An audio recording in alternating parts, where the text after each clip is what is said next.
I was arrested that same day.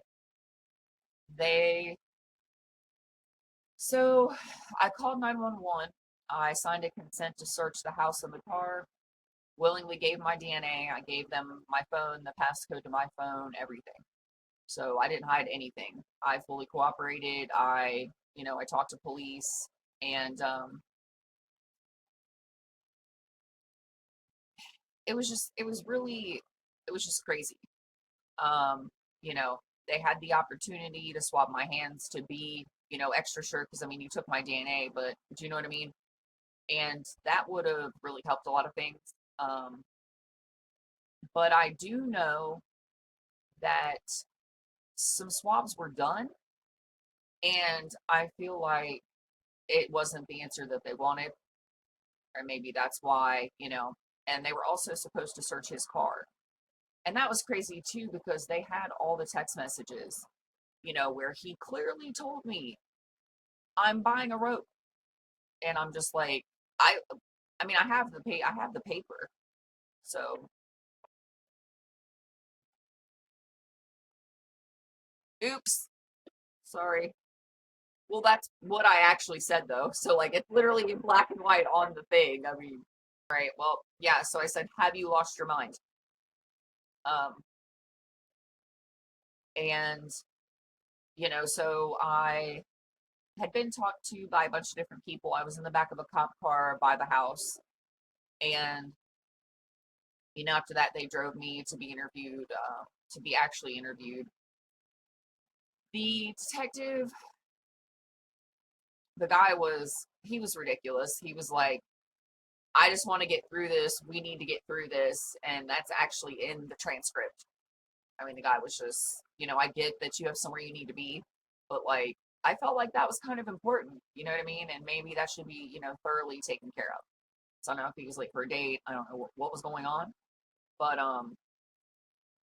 it just, you know, anything they asked me to do, I did. All my clothes were taken as evidence. Pictures of me were taken.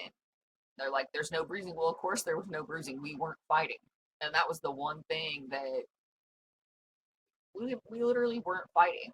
And that really made this like just so much crazier because I thought that what he was going through was like a right then thing. I didn't know that he had been struggling with depression for years. I didn't know that. And had I known some of the things that I found out, I wouldn't have dated him, and I would have just, you know, kept doing my own thing really. But I mean, the thing is, he was a good person. Like, I'm not going to sit here and knock him as a person. Okay, he was a good person, but he had a lot of struggles that I was unaware of that he was going through. I mean, honestly, it wasn't super long. They did what they always do mostly, which I think they edit out for all the crime shows, but, they leave you sitting for a minute, and, then they come in and they talk to you. So maybe I was sitting in that room, I don't know, maybe a couple hours. I mean, it wasn't like, some 8 hour thing. Um, it just, it was just crazy. So we talked, and, they decided that they wanted to arrest me, and I was charged with murder actually, which was really crazy, but yeah, I was arrested for murder. um and that's a hard thing to go through because you're just sitting there like, the rest of my life is over, you know and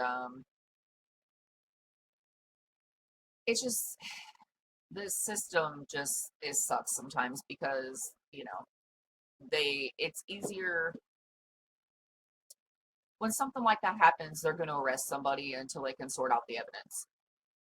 And that's basically what it comes down to. So as they sorted out the evidence, my charge was lowered to a felony 3 reckless homicide charge, which is actually not a violent crime. It's, it's considered a heedless indifference to a known risk is, legally what reckless is. So, anytime somebody has a reckless charge, That's what they determined. And so I guess his family got mad about that, which his family was never told that my DNA was excluded.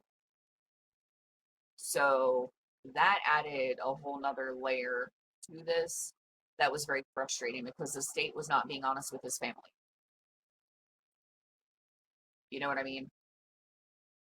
Because at that time, when you say, hey, we're going to give it, we're going to lower it to a felony free reckless homicide, that would have been the time for the state to go, hey, we know that we arrested her for murder, but we're lowering it to this charge because her DNA was excluded. We still feel that, she should have called somebody. We still feel that she could have handled it better. So we're charging her with this. Do you get what I'm saying? And that's how it should have been handled.